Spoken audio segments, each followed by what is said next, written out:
tout le monde, c'est Black Dagger et aujourd'hui je vous retrouve pour un tuto assez spécial parce qu'il n'a jamais été fait sur YouTube et même sur des forums. J'ai mis extrêmement beaucoup de temps à trouver une réponse qui soit valable.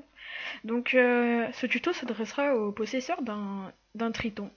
Plus précisément, personnellement, moi j'ai un Triton AX 180 Pro et je l'ai eu depuis 2 semaines. Et quand j'étais en communication vocale, par exemple sur Skype, j'avais un problème, j'entendais un bip.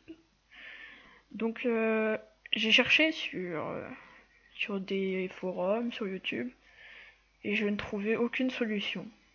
Et maintenant j'ai trouvé la solution et je souhaite vous la passer. Donc le grésillement était très gênant, ça faisait un bip. Bon, quand on était en conversation, quand ça parlait un peu fort, on n'entendait pas, c'était pas très gênant. Mais quand on était tout seul, on entendait un bip assez aigu, et c'était assez gênant, n'empêche. Donc maintenant, passons tout de suite au tuto. Donc je vous ai mis une image en fond, c'est l'image du Triton AX180 Pro. Donc celui que j'ai exactement, même couleur, voilà. Donc maintenant nous allons passer à l'autre image. Je vais faire juste une petite pause et nous passons à l'autre image.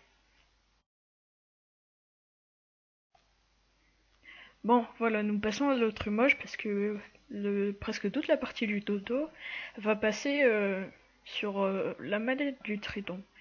Donc, comme vous verrez le logo, à gauche, je vais vous montrer avec la souris, mais je vais vous faire un petit montage pour vous montrer où c'est.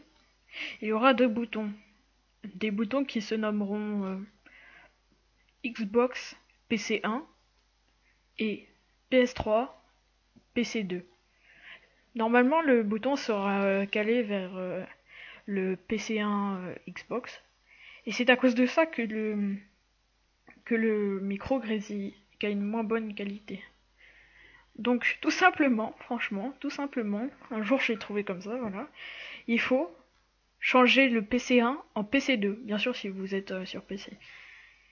Et tout sera résolu. Aussi, quand vous faisiez l'acquisition d'un Triton, vous entendez votre voix. Et plusieurs personnes ne savent pas comment l'enlever. Mais en fait, c'est tout simple. Par exemple, vous regardez le logo. Il y a un bouton juste ici. Bon, on ne le voit pas trop parce que c'est une image assez pixelisée et qui a un seul point de vue. Mais ici, il y a un bouton. Il faut juste appuyer. Faire un petit enclenchement et c'est bon. Pas besoin de tourner la molette. Juste appuyer sur la molette. Parce que oui, il y a une molette. Donc voilà, je pense que le tuto, je l'ai terminé. C'était franchement assez bête quand même comme tuto, mais j'ai trouvé aucun tuto dessus, comme je l'ai dit. Donc, je voulais quand même vous le dire, hein, pour pas qu'il y ait des gens comme ça qui soient... Oups, désolé. J'ai oublié de me mettre en absent. Pour pas qu'il y ait des gens qui soient embêtés à cause de ça.